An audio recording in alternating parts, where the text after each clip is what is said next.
जीवन जगत असताना अनेक अडचणींना कुटुंबियांना या ठिकाणी तोंड द्यावं लागतं। त्याची जाणीव आम्हाला आहे की कारागृहामध्ये बंदी जरी असला तो त्याची गुन्ह्याची शिक्षा भोगत असताना, परंतु जेव्हा आम्ही गळाभेटसारखे उपक्रम राबवत असतो तेव्हा तो त्याच्या कुटुंबियांना त्यांच्या मुलांना पाहिल्यावर की त्या प्रसंगी त्या बंद्याला तर गहिवरून येतच येतं, परंतु त्या ठिकाणी कारागृह अधिकारी आणि कर्मचारी यांचे सुद्धा डोळे पाणावल्याशिवाय राहत नाही। त्यामुळे आज कारागृहाच्या बाहेर जरी मुलांना तुम्ही असाल तर ज्याप्रमाणे सरांनी आपल्याला सांगितले की यापूर्वी की तुमचे सुद्धा पालक म्हणून या ठिकाणी आम्ही आमची जबाबदारी या ठिकाणी पार पाडणार आहोत। आणि अशा या प्रसंगी आम्हाला या ज्या सामाजिक संस्था आहेत त्यांची निश्चितच नेहमी सहकार्य होत असतं। या ठिकाणी मी एवढंच सांगेन की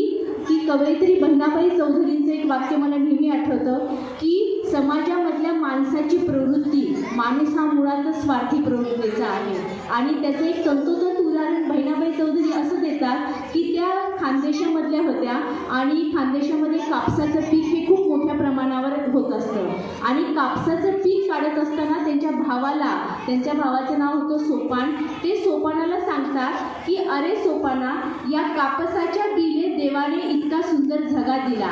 या कापसाच्या बिले देवाने इतका सुंदर झगा दिला, पण माणसाने काय केले, माणसाने तिचा झगा काढला आणि आपल्या स्वतःसाठी झगा शिवला। म्हणजे माणूस हा किती स्वार्थी आहे की कापसाच्या बी म्हणजे काय असते, ती सरकी असते आणि त्या सरकीच्या भोवती काय असतो, कापूस असतो। तर माणूस कसा आहे की त्या कापसाच्या बीचा त्याने झगा काढला, म्हणजे त्या कापसाच्या बीचं